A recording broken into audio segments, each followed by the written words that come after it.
আরিফুল ইসলাম নোমানের নেতৃত্বে এবং সদস্য সচিব শাহিনুর রহমান শাহিনের নেতৃত্বে দর্শক আপনারা দেখছেন শহরের প্রধান প্রধান সড়ক প্রদক্ষিণ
যে কষার চাইতে অধম আমি চাই তার বিরুদ্ধে মুসলিম বিশ্বের প্রত্যেকটা দেশের ঐক্য করে এই অচিরেই এই ইসরায়েলের বিপক্ষে আপনারা তার ভাঙা জবাব দেন।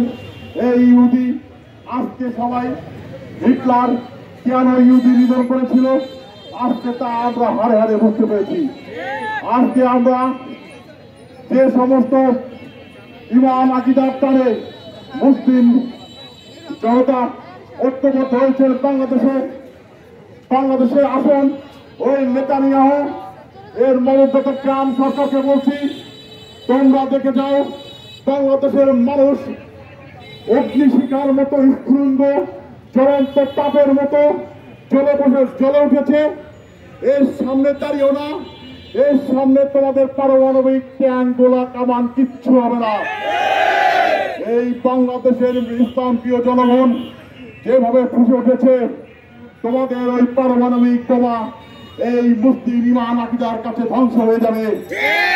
এই মুসলিম সমাজের যে অগাধ বিশ্বাস, যে আল্লাহর প্রতি অগাধ আস্থা, সৃষ্টির প্রতি অগাধ আস্থা, এই ইসলাম ধর্ম শান্তির ধর্ম, এই শান্তি প্রিয় মানুষকে যেভাবে তোমরা পারমাণবিক বোমা দিয়ে হত্যা করছো, এই শান্তি প্রিয় দুধের বাচ্চা শিশুদেরকে হত্যা করছো, আমার গর্ভবতী বোনদের হত্যা করছো, সেই কারণে আমার নেতা জননেতা জনাব তারেক রহমান তার নির্দেশে সারা বাংলাদেশের ছাত্র সমাজ, ছাত্রদল সহ সাধারণ শিক্ষার্থী সাধারণ জনতা ফুসে উঠেছে তার তাকে আমি ধন্যবাদ দিতে চাই। আমার নেতা তারেক রহমান এবং আমার ছাত্রদলের কেন্দ্রীয় সংসদ রাকিবুল নাসিরউদ্দিন নাসিরকে তারা তাৎক্ষণিক এরকম প্রতিবাদ কর্মসূচি দিয়েছেন। তাৎক্ষণিক এই দখলদার ইসরায়েলের বিরুদ্ধে প্রতিবাদে আমরা ফুসে উঠেছি।